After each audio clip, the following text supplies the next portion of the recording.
In today's video, I'm going to teach you how to delete your Zoho account permanently. If you're ready to step away from Zoho's services, don't worry. I'll guide you through each part of the process so you can do it with ease.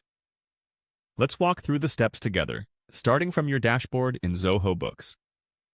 First, you'll want to open your Zoho Books dashboard. If you're already logged in, you can navigate to the main dashboard where you'll find an overview of all your financial activities and tools.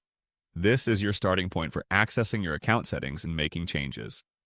Once you're on the dashboard, look for the profile icon, which is typically located at the top right corner of your screen. Click on this icon and you'll see a drop-down menu. From there, go ahead and click on My Account.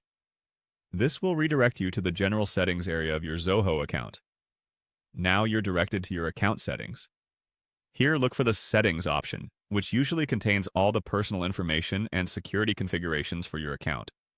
Click this to proceed to the section where most of your account management is handled. In the Settings menu, you should find an option labeled Close Account. It's dedicated for users who wish to permanently disable their account and cease any association with Zoho. Once you find it, click on it and proceed to the next step.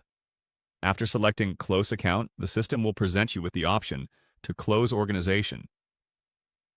If you are managing multiple profiles, make sure you choose the correct organization or account you intend to close.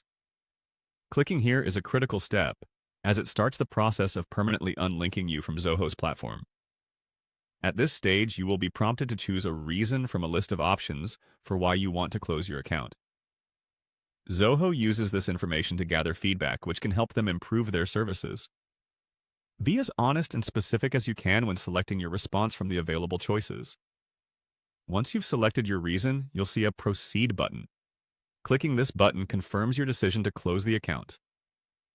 Keep in mind that proceeding with this action is irreversible, so ensure that you've backed up all necessary data and have transferred any essential information before you finalize this step. And there you have it, a straightforward guide to permanently closing your Zoho account. By following these instructions, you can ensure that your account is successfully deleted, leaving you in control of your online footprint. If at any point you feel unsure, feel free to replay the video as many times as you need. Thanks for watching, and I hope this tutorial was helpful.